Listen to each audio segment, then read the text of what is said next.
आप जानते हैं अब तक 369 सीटों में चुनाव हो चुका है और आज 49 सीटों में चुनाव हो रहे हैं। तो आज 5 चरण में चुनाव खत्म हो जाएंगे और 2 ही चरण बाकी रहेंगे। पहले 2 चरण के बाद ही 19 अप्रैल और 27 अप्रैल के बाद ही ये स्पष्ट हो गया था कि दक्षिण भारत में बीजेपी साफ और उत्तर भारत, पश्चिमी भारत और पूर्वी भारत में बीजेपी हाफ। तो इस हाफ साफ के आधार पर 2 चरणों के बाद ही कांग्रेस पार्टी का मानना था कि कांग्रेस पार्टी और इंडिया जनबंधन के घटक दलों को एक स्पष्ट और निर्णायक बहुमत मिलना तय हो चुका है 4 तारीख जून। और ये जो प्रधानमंत्री हैं, जो प्रचार कर रहे हैं, जो झूठ की महामारी फैला रहे हैं, ये निवर्तमान प्रधानमंत्री के रूप में कर रहे हैं। मैं ऐसा क्यों कहता हूँ? ये विश्वास कहाँ से आया उनको? ये विश्वास आया हमारे कार्यकर्ताओं से, हमारे संगठन के जो बूथ लेवल तक काम कर रहे हैं उनसे जो जानकारी हमने हासिल की, जो अलग अलग जो राजनीति से नहीं जुड़े हुए हैं ऐसी संस्थाएं, नागरिक संस्थाएं की भी हमको जानकारी हासिल हुई। पर सबसे बड़ी बात यह है कि 19 तारीख के बाद निवर्तमान प्रधानमंत्री की भाषा में भारी बदलाव आया, परिवर्तन आया और ये साफ हो गया कि प्रधानमंत्री बौखलाए हुए हैं, घबराए हुए हैं, पीड़ित हुए हैं। और 19 तारीख के बाद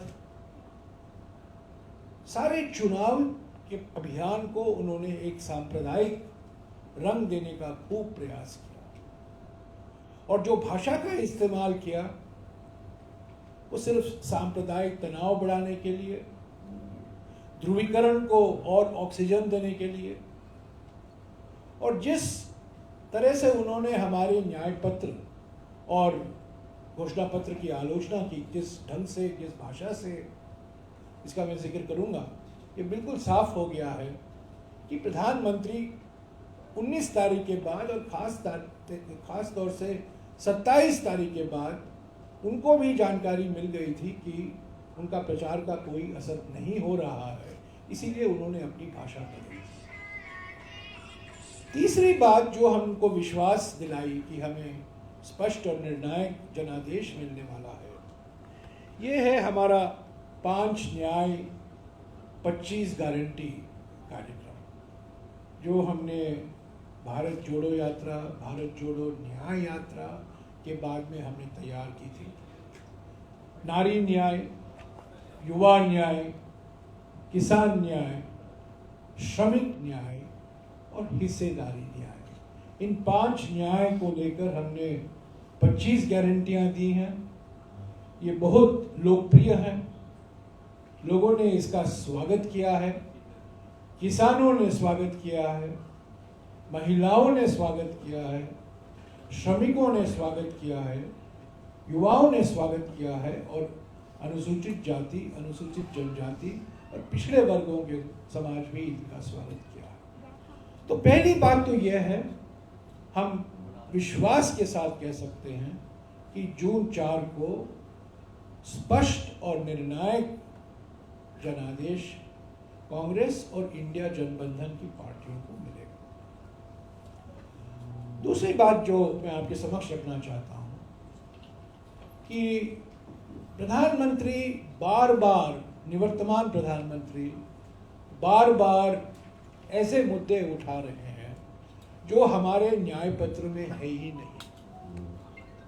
और जैसा कि मैंने कहा, सारा उनका चुनाव प्रचार हिंदू, मुस्लिम, मंगलसूत्र, भैंस, विरासत कर, अलग अलग मुद्दों से लेकर है जो हमारे न्याय पत्र से संबंध ही नहीं रखता, जिसका जिक्र हमने किया ही नहीं है हमारे घोषणा पत्र में। तो बार बार झूठ बोलकर, अभी नया जो झूठ प्रचार कर रहे हैं, धर्म के आधार पर आरक्षण देने का हमने वादा किया है, ये सरासर झूठ है, बिल्कुल झूठ है। और ये हमारे प्रधानमंत्री की विशेषता है कि वो गलती से भी सच नहीं बोल सकते। और 19 तारीख के बाद तो भयंकर तरीके से ये झूठ की मारामारी फैलाए हुए हैं। मैं प्रधानमंत्री जी से 4 सवाल करना चाहता हूँ, और जब मैं प्रधानमंत्री से करता हूँ यह है कि हम बीजेपी से कर रहे हैं। पहली बात यह है कि जब 3 काले कानून, किसान विरोधी कानून प्रधानमंत्री ने वापस लिया 19 नवंबर 2021 को, प्रधानमंत्री ने किसान संगठनों को आश्वासन दिया था कि एमएसपी को हम लीगल दर्जा देंगे और कर्जा माफी पर हम विचार करेंगे। मेरा पहला सवाल प्रधानमंत्री से यह है कि 3-3.5 साल हो गए हैं, किसान को एमएसपी का लीगल गारंटी अभी तक नहीं मिला है, आपने कोई विशेष कानून नहीं बनाया है,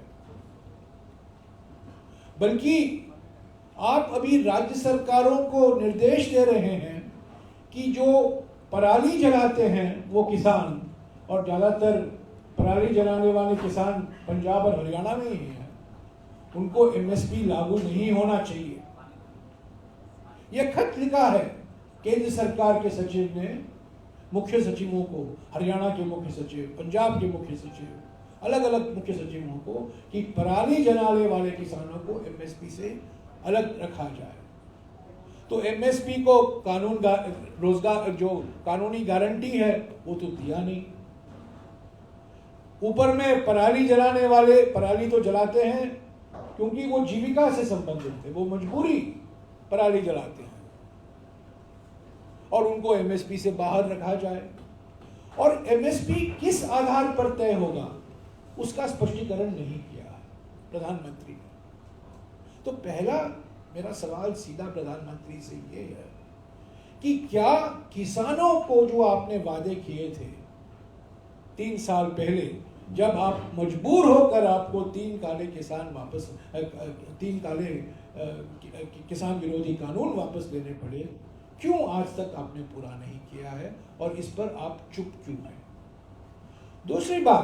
दूसरा सवाल यह है कि क्या आप सामाजिक, आर्थिक और जाति जनगणना के खिलाफ हैं कि आप उसके पक्ष में हैं?